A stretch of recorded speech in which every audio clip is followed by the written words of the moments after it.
What kind of man buys a woman's house just to throw her out and ends up falling in love with her instead? It was the kind of question that sounded like the opening line of a scandalous novel, whispered behind coffee cups and half-closed blinds. But for Adrian Cole, it was reality, a decision driven not by romance, but revenge, power, and a past he believed he had buried long ago. The story didn't begin with love.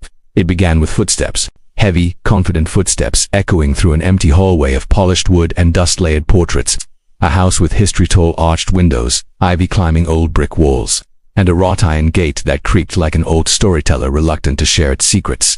Adrian walked as if he already owned the place, but at the time he didn't, not yet. A real estate agent, with a smile too cheerful for a house so quiet, led him through. It's one of the oldest properties in the district. Owners are struggling financially. The sale is urgent, struggling, perfect. Adrian didn't pretend to feel sympathy. He had spent too many years being the one people pitied. Too many years scraping his way out of rooms like this that smelled like old privilege and forgotten luxury. To him, this house wasn't sentimental, it was an opportunity. A symbol. And sometimes symbols needed to be seized, claimed, conquered. He ran his hand along the banister, solid oak, decades old. Who lives here now? He asked casually. A woman, alone, a writer, I believe Elise Rowan. Elise, soft name. He didn't imagine her as soft. Someone who clung to a house like this wasn't fragile. Fragile people didn't fight to stay in the past. They let go. They surrendered. Whoever she wasn't surrendering. The foreclosure notice had been fought. Appeals filed. Deadlines pushed. Weeks turned into months. She was clinging to this place with her nails, and Adrian was ready to pry them off. He signed the first documents that day. It wasn't personal, he told himself. This was business. A cold transaction. A clean one. But clean things have a way of getting dirty when you stir up the dust. It was evening when he returned, this time holding the deed. A luxury car idled at the curb. The golden hour washed the house in honeylight, but the weight inside it felt anything but sweet. The gate groaned again, as if protesting his arrival. Leaves rustled, wind nudging branches like cautious whispers. And then he saw her, on the porch, curled in an old armchair with a wool blanket draped around her legs, a mug cradled between her palms like it held warmth and memory. Hair tied loosely, strands falling like ribbons around her face. A book lay open beside her, not read, just present, watching life go by with her. She looked up, not startled, just aware, eyes like dusk.com but hiding storms if you stared too long. You're the new owner, she said. Not a question, a quiet resignation wrapped in dignity. And you're Elise Rowan. She nodded once. No fear, no anger, just steady. He expected tears, pleading, accusations. The things he had seen when people lost everything. Instead, she closed her book slowly, as though marking a page in a life she hadn't chosen to pause. Do you always come personally to evict people? She asked. Or am I just lucky? Her tone was so calm it unsettled him. He cleared his throat. I'm not here to evict you today, just to remind me it's inevitable. Such words might have sounded bitter from another mouth, but hers weren't bitter. They were honest, a person who had learned to swallow truths like medicine, and pleasant, necessary. You have 30 days, he said. She didn't flinch. I know the law. I also know why you bought this house. His jaw tightened. You don't know anything about me. Her gaze held him like a held breath. I know you didn't buy it for the house. He hated how the air thickened, as if her words were stirring ghosts he didn't invite. Enjoy your evening, Ms. Rowan. He turned, but her voice followed him, not loud, but inescapable. It must be exhausting, she murmured, carrying that much anger everywhere you go. Anger. He walked faster. He didn't respond, but the words struck like a match in a room soaked with memory.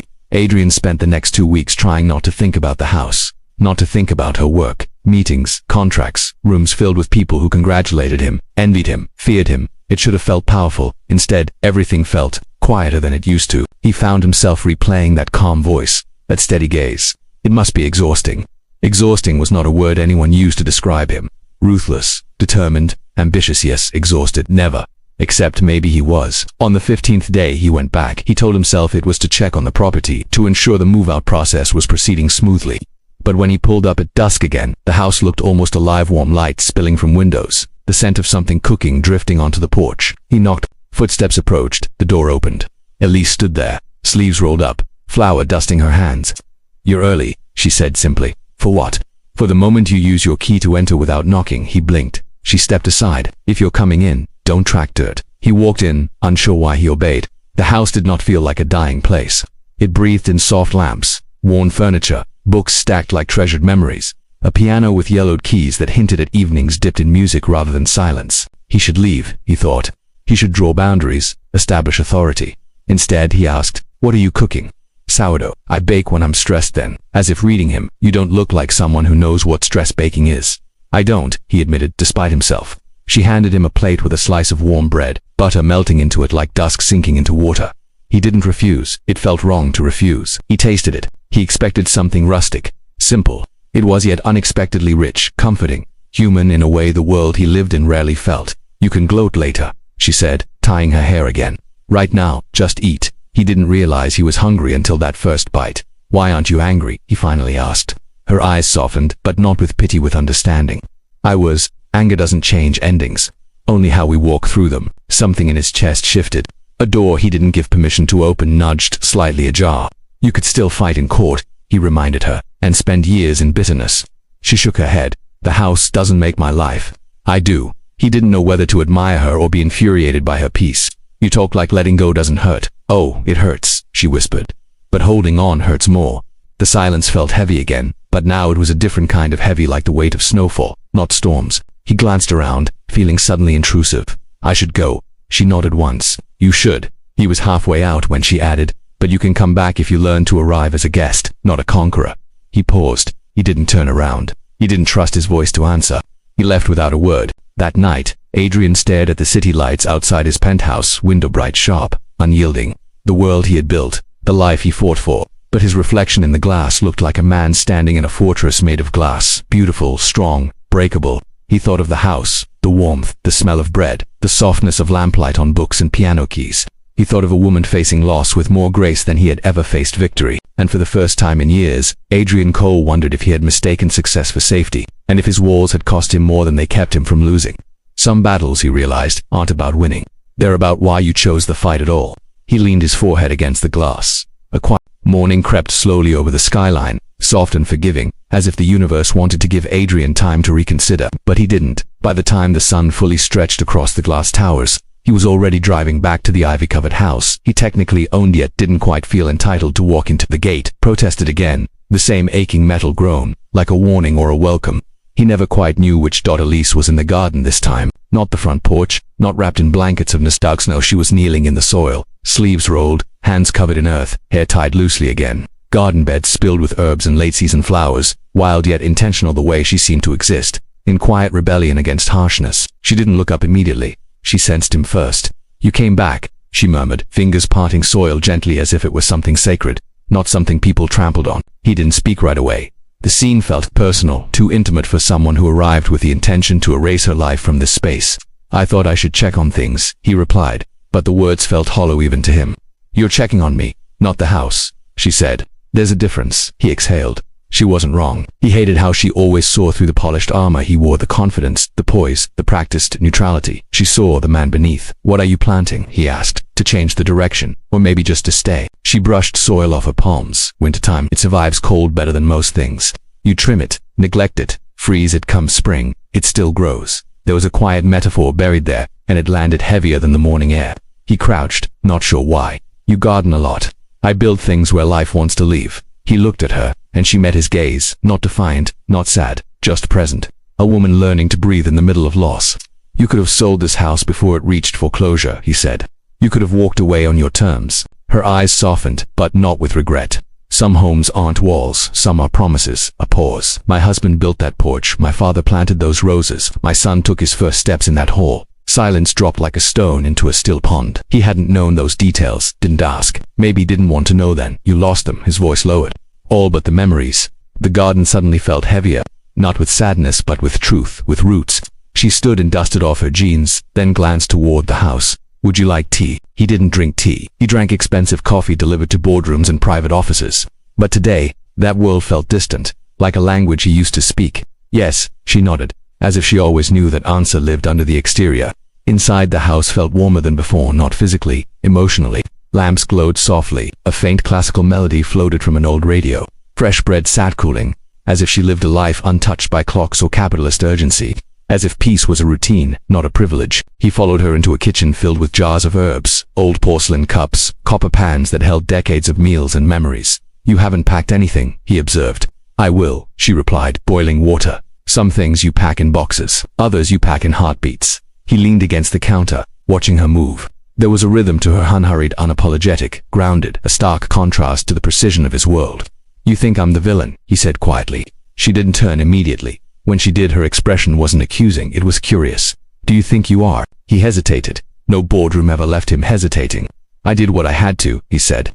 Life doesn't hand out fairness. No, she agreed softly. It hands out choices. He looked down at the marble counter, fingers tracing its edge. You talk like you lived 2 lives. I did, she whispered. The one before loss, and the one after tea steeped. She poured it slowly, precision in her quietness. If you want to talk about it, he said, surprising himself, I'll listen. She gave a small, almost broken smile. You're not here to collect my grief. No, he held her gaze. I'm here because I can't seem to stay away. A beat. Her breath caught, not romantic or dramatic, just honest. That isn't fair to you. To either of us. He nodded. Fair wasn't a currency he dealt in, but here, it mattered. Then tell me to leave, he whispered. She studied him deep, searching, then turned away instead of answering. I don't have the strength to tell people to leave anymore, she murmured. Life already does that for me. The admission wasn't dramatic, it was whispered like confession, like she had fought too many battles alone. He wanted to speak, but something else happened first. A knock, sharp, hurried, not like him, urgent. Elise walked to the door, wiping her hands. When she opened it, a woman burst in about Elise's age, breathless, flustered. Elise, God, I've been calling the investor who bought your house. He's been. She froze when she saw Adrian standing there. Her eyes narrowed instantly. You, he straightened, and you are her friend and the person who told her not to trust anyone trying to help during foreclosure. Elise touched her friend's arm gently. Nora, it's all right. No, Nora shot back, voice sharp. It's not. This man profited off your pain. Elise didn't move, didn't defend, didn't crumble. She just watched both of them like someone caught between 2 storms. It's business, Adrian said, but it sounded empty. No, Nora snapped. It's cruelty disguised as capitalism. The air crackled. Elise stepped in between them, not dramatically, just firmly. Nora, her tone soothed fire. Nora exhaled, but her stare stayed like a blade trained on him. I won't let him pretend he did nothing wrong, Nora muttered. He should feel the weight of this. She left as quickly as she came, the door swinging shut behind her like a final sentence. Silence, heavy, uncomfortable. She hates me, Adrian said. She protects me, Elise corrected. People who break quietly usually have someone who learned to roar for them. He swallowed. And you, he asked, do you hate me? Elise thought, not rushed, not emotional thought. No, she said finally. Hate wastes a life, mine, not yours. He wasn't sure whether to feel grateful or guilty. You could choose to see me differently, he said carefully. I could, she agreed. But before I do, tell me something. When you bought this house, what were you really trying to win? The question hit harder than accusation. It was introspection, and he wasn't used to introspection. He didn't answer immediately. He stared at the old hardwood floors, the piano, the portraits. He felt the tension between past and future creep under his skin. Control, he admitted finally. I wanted control. Over a house, she asked gently. No, his voice cracked, barely. Over my life, my past. Her eyes softened on pity. Recognition. Pain turned into power doesn't heal. It just changes shape. He looked at her like she had just seen a version of him he never allowed anyone to witness. Before he could speak again, a loud crash shattered the moment. Glass. From the back of the house. They whirled toward the sound. Elise rushed toward the hall. Adrian followed. In the garden, a shattered terracotta pot lay in pieces. Soil spilled. Plants crushed. And beyond the fence, a figure ran, hood pulled low, disappearing into the trees behind the property. Elise's breath trembled. Not fear, but this house isn't safe anymore, Adrian said immediately, instinct rising sharp in his voice. She shook her head. Someone threw a pot, not a grenade. This wasn't vandalism, he said, scanning the yard. Someone was watching. What makes you think that? Because anger destroys. But this, his eyes narrowed. This sent a message. Wind rustled through the leaves. And for the first time since he stepped on this property, the house didn't feel like a quiet sanctuary. It felt hunted. Elise wrapped her arms around. Night didn't fall gently that evening. It crawled across the sky like a tide of ink, swallowing the last traces of daylight with a quiet urgency. The house, which had felt nostalgic in warm hours earlier, now seemed like a breathing creature, watchful, ancient, and suddenly uncertain of the world outside its walls. Adrian stayed. He didn't say he would, but neither of them questioned it. Elise sat on the living room couch with a blanket around her shoulders, staring not at him but at the flickering fireplace, as if searching for answers in the flames. He paced slowly near the window, scanning the garden every few minutes. Muscles tense in that quiet way men hold themselves when instinct whispers danger. Do you think it was someone you know? Elise finally asked, voice steady but low. He stopped pacing. Possibly, or someone I know. He turned. Is that possible? She lifted her shoulders in a quiet, weary shrug. People don't break because of one moment. They break because life has a habit of pushing them to edges they didn't see coming. I don't pretend to be everyone's healing in this town. Her honesty disarmed him. Again, you don't strike me as someone who makes enemies. I don't, she said gently, but grief does.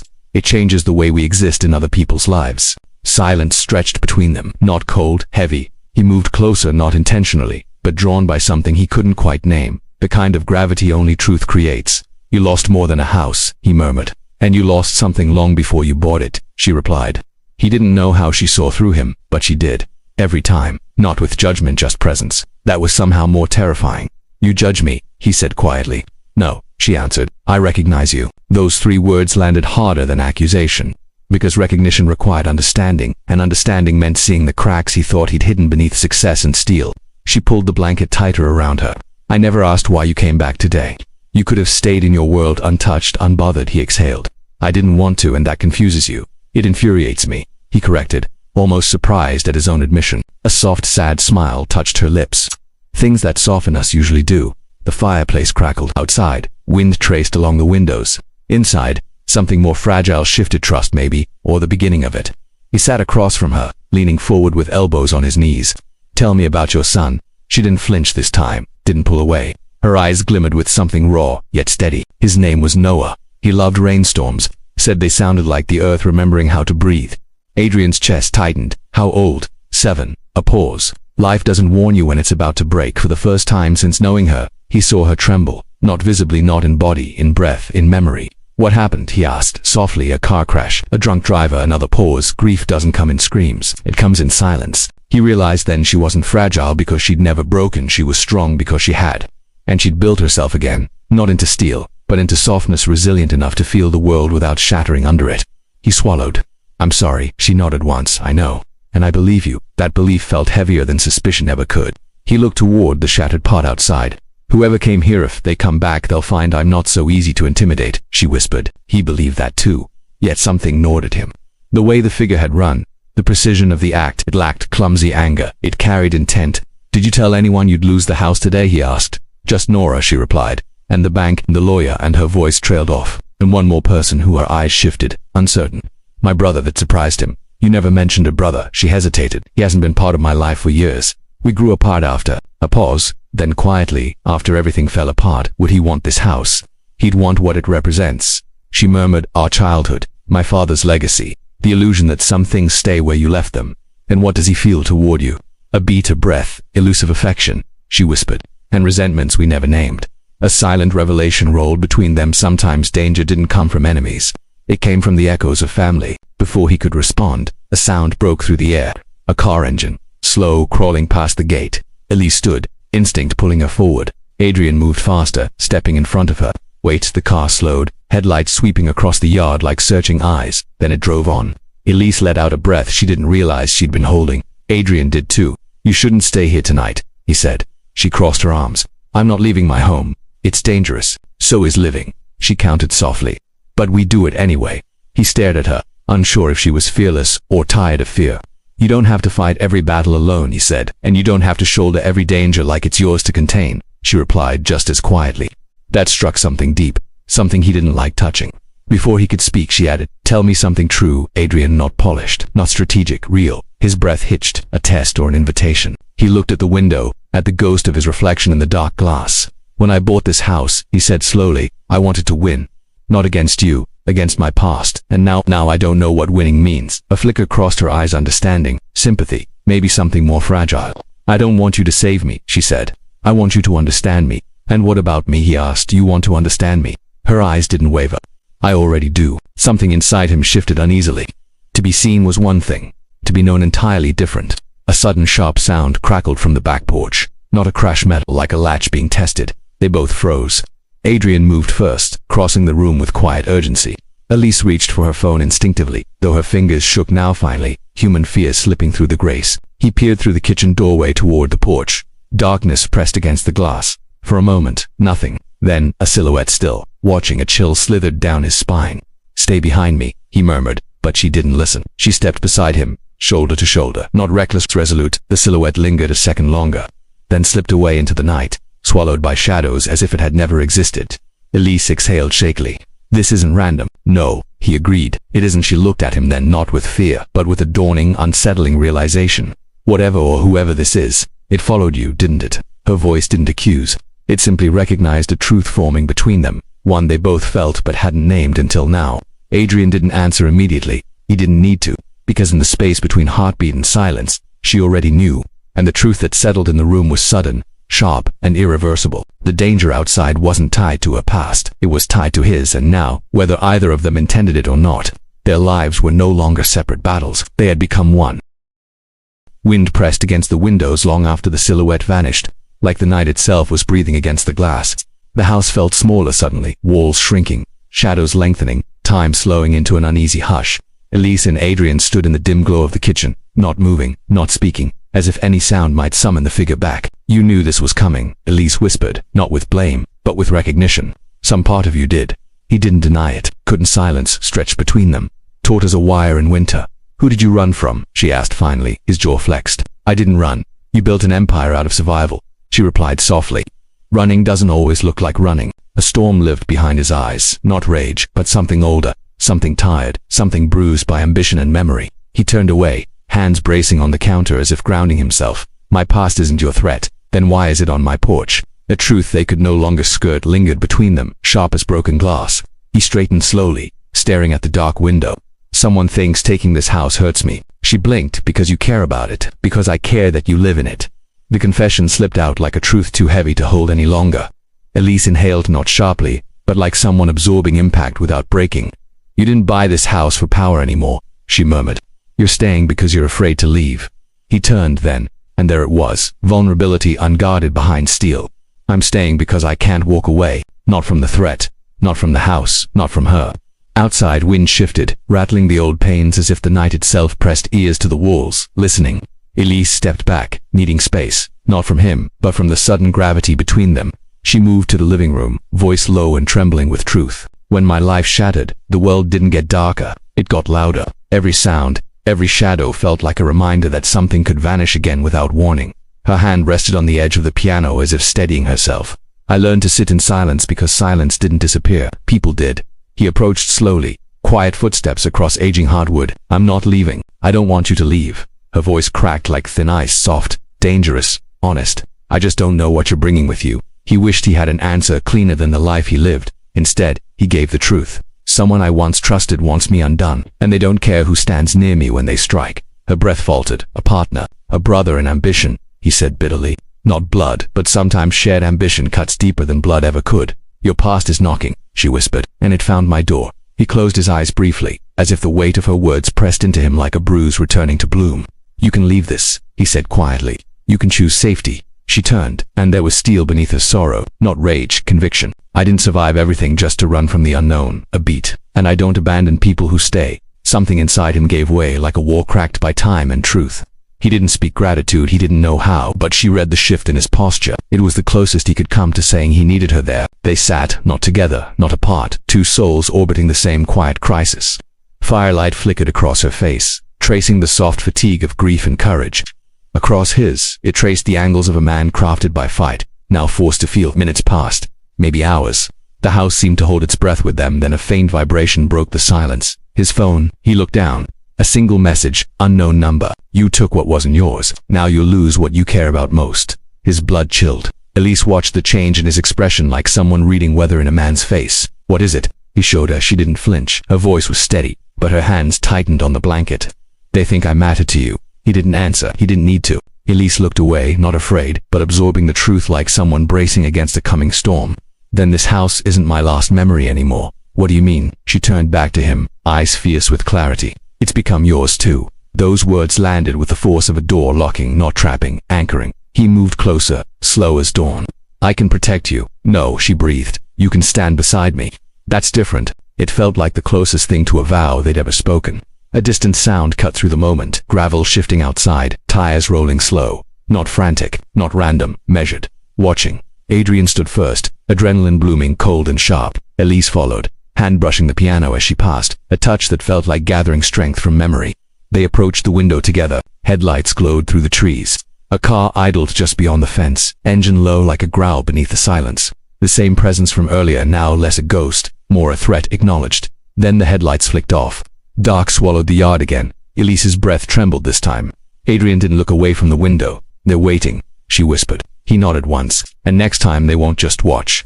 The truth sat between them like a blade resting flat, not cutting yet, but promising it would. He turned to her, voice steady even as the air vibrated with tension. "When this breaks open, there won't be time to choose sides."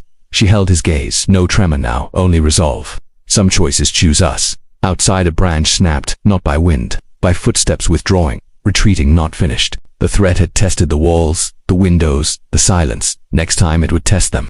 Adrian's hand hovered near hers, not touching but almost like gravity building before impact. "We're running out of before," he whispered. Her eyes softened. "Then we brace for after." Their breath synced, not romantic, but necessary. Survival tethered to connection. Outside, the driveway fell silent. The night stilled. Then, very faint, the long-distant howl of a dog somewhere far off. Not menacing, warning, a world shifting. Elise pressed her palm lightly to the glass, as though feeling the pulse of the darkness on the other side. "What do they want?" she asked. He looked at her, and in his eyes, the truth that landed was worse than danger. "They want to break whatever I care about." Her voice came small, but sure, and now they know what that is. The room felt suddenly too quiet, like the world inhaled before thunder. Something had changed, not spoken, but undeniable. The storm wasn't coming anymore. It had arrived, and everything's safety, distance, denial was about to shatter. Silence swallowed the room after her confession, but it wasn't peaceful. It was sharp, trembling, full of everything left unsaid. She stood there, eyes glistening like the edge of glass, breathing hard as though the truth had taken all her strength to pull from her chest. For a moment I couldn't move, couldn't speak. Everything inside me was loud, guilt, regret, disbelief, and yet nothing came out. I felt like I was watching myself from outside my own body, from across the room, frozen in a life I suddenly didn't feel worthy of. Her voice broke first. "Say something, please." I opened my mouth, but the truth clawed at my throat, too jagged, too real. I had come into her world with arrogance, with power, with the certainty that money meant control, and she had broken that certainty piece by piece. Somehow, without asking, without trying, she had made me feel human again, and that terrified me more than anything. I didn't know how to stop. I finally whispered. "The deal, the house, it was about winning. It always is, but you changed the rules." And I didn't even realize it until it was already too late. Her eyes flickered, pain first, then something else, something like reluctant understanding. "You bought my life," she said softly, "and then you walked into it like you owned the air." I breathed. I hated you. I wanted to fight you every second. A small, shaky exhale. And I did. But then you stayed. Not as the man with papers and threats, but as someone who cared, or at least, someone who tried to. She was trembling, not from fear, from the weight of everything she had held in, and now none of it makes sense anymore. I stepped closer, slow, cautious, like approaching a wild creature I feared I'd already wounded past saving.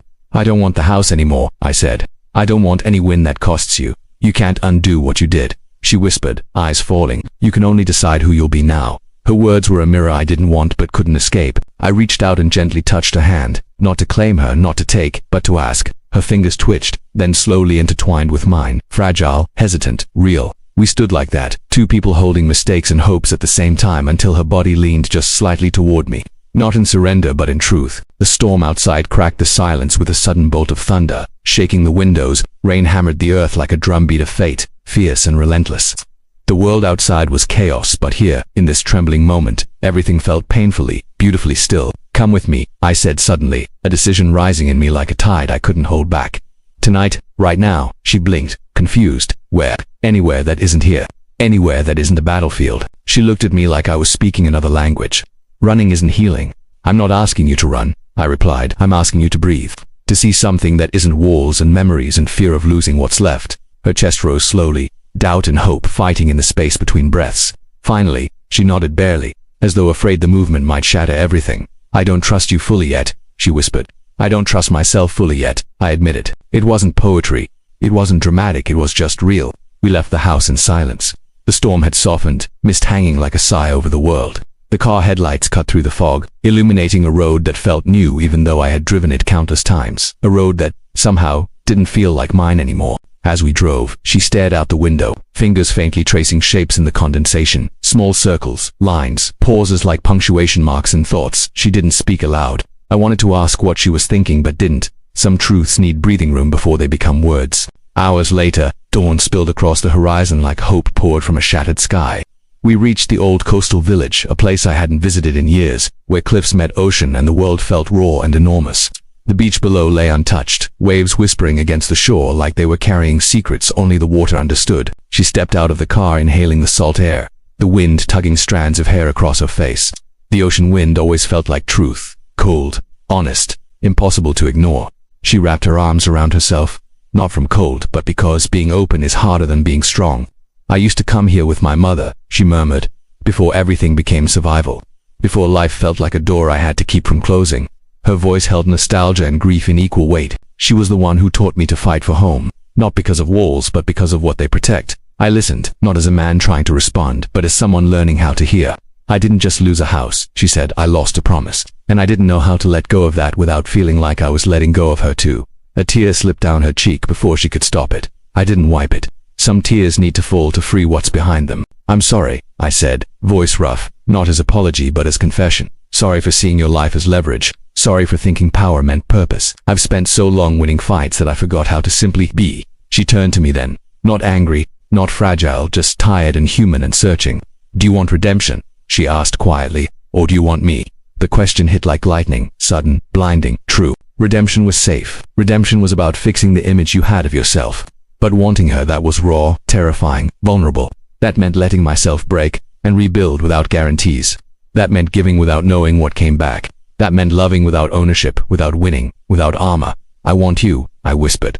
Not because I deserve you, but because being around you makes me want to deserve anything at all. She watched me, studying my face like she was searching for cracks, for lies, for the version of me she had fought so long.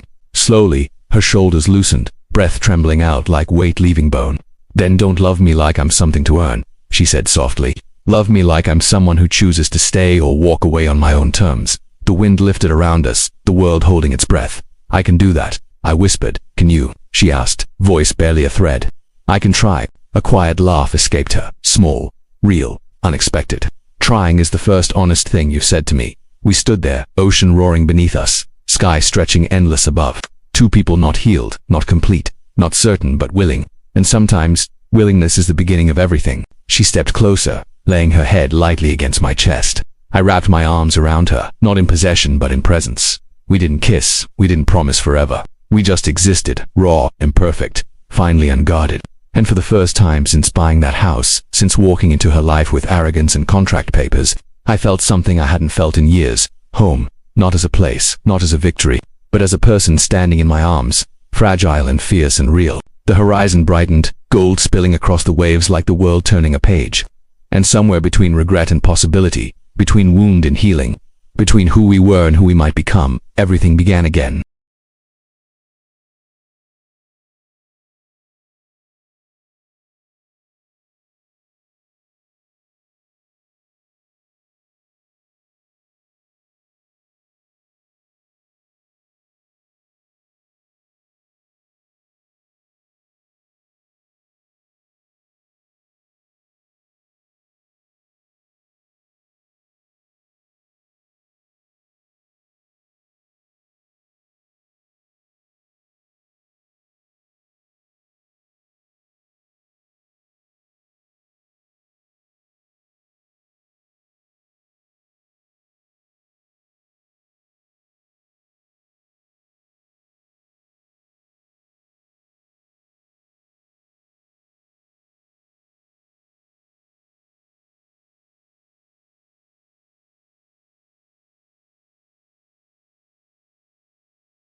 Morning settled slowly over the coastline, soft and golden, turning the edges of everything gentle.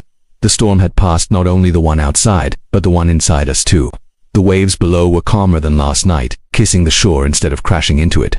And somewhere in their rhythm, the world felt like it was exhaling. She remained against my chest for a long time before finally stepping back, her gaze drifting across the horizon as if she was searching for something there, or perhaps realizing something she had carried inside herself for far too long. You know, she murmured, brushing a strand of hair away from her face. I spent so much time holding on to that house because I thought it was the last piece of my mother I had. Like if I let go, I would lose her for good. Her voice was steady now, softer than before but no longer trembling. But standing here, I think maybe the memory isn't in the bricks, it's in me. She looked at me, eyes clearer than I'd ever seen them, and I think, letting go isn't the same as losing. I nodded, feeling something heavy inside me give way, like a rope that had been pulled too tight finally loosening. I used to think owning things made me secure, I said quietly. That control meant meaning. But the more I had, the emptier it all felt, like building a palace on sand. The wind carried the scent of salt and seagrass.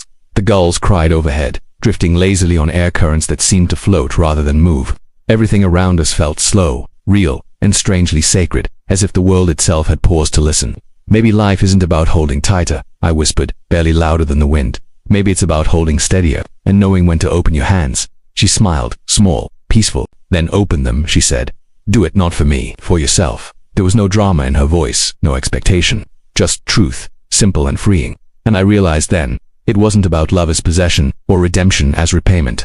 It was about becoming someone different because something inside you woke up and refused to sleep again. We stood by the cliff rail as the sun climbed higher, the ocean glowing like molten silver. Eventually, we walked down to the beach, shoes in our hands, sand cool at first, then warming beneath our feet as morning took hold.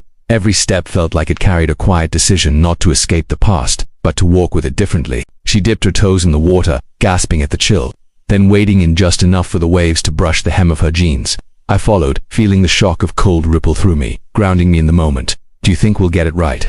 I asked, not sure if I meant us life, or something larger. She didn't answer at first. Instead, she looked down at the water swirling around her ankles, watching foam break and vanish. I don't think life is about getting it right, she finally said. I think it's about learning to stay when it's hard, and learning to leave when it hurts too much, and knowing the difference. She turned then, stepping closer, her hand finding mine, not clinging, not asking, simply being there. We won't always be sure, she said, but maybe certainty isn't love. Maybe love is what we choose in the space where certainty can't exist. Her words settled into me like roots. For a long time we just walked along the shoreline, an unspoken understanding weaving itself between footsteps, quiet breaths, and the gentle pull of the tide. There were no grand declarations, no promises carved in stone, just two people who had fought against each other, against themselves, and finally learned to stop fighting long enough to see who stood beside them. At some point, she paused and looked back toward the cliffs where the village rooftops peaked above the rock line, weathered, resilient, timeless. What about the house? She asked softly. I took a breath. The question that once would have felt like a battlefield now felt like a doorway. It's still yours to live in, I said. Not because of a contract, because it's where your heart grew, and hearts deserve to return home before they decide where else to go. I met her eyes, but it doesn't have to define you anymore, and it doesn't define us. Gone was the need to win, to hold power like armor. I felt lighter, not from losing something, but from learning I never truly needed it in the first place.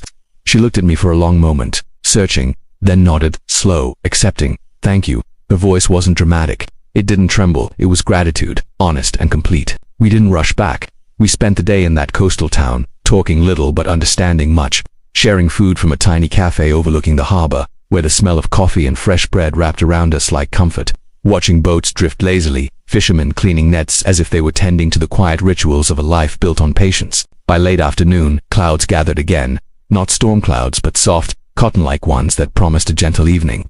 We stood at the water's edge one last time, letting the breeze brush against us, peaceful and unafraid. Whatever comes next, she said, her voice a calm horizon, promise me we won't try to own each other's past. I nodded.